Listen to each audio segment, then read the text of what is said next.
हे guys welcome back to my mini vlog. आजको vlog थोरै नयाँ र इन्टरटेनिङ हुने। म आएँ कामबाट आएपछि म लागेँ खाना बनाउनतिर। सधैँ सानाले मलाई खाना पकाएर खुवाउँथिन्, खाना बनाएर राखिदिन्थिन् होइन। आज चाहिँ सानालाई मनपर्ने खाना चाहिँ मैले पनि पकाएर चाहिँ सरप्राइज दिउँ न भनेर सोचेर म चाहिँ खानासाना बनाउनुतिर लागेँ। सधैँ सानालाई म एकीसम्म लिन जान्थेँ, तर म आज गइनँ यही सरप्राइज दिने भनेर। अब आज तिनको रियाक्सन हेरौँ कस्तो आउँछ। मेरो पनि यो पहिलो सरप्राइज हो है त।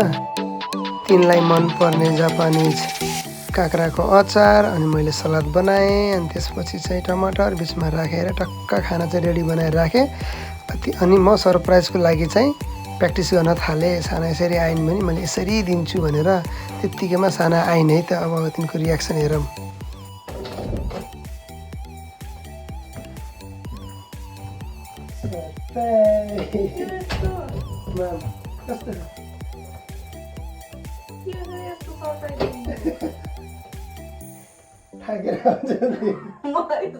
मोबाइल कहाँ थियो हरेर गइरहेको थियो कि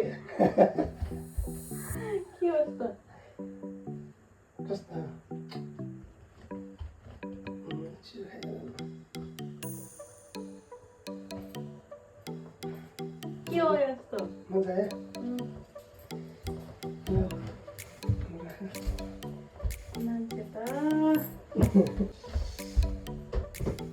त्यसपछि लाग्यो हामी खाना खान। अनि सानालाई चाहिँ कति मिठो बनाएको खाना भनिन्। म पनि खुसी भएँ। आजको मिनी भ्लग यति नै। फेरि भेटौँला अर्को मिनी भ्लगमा।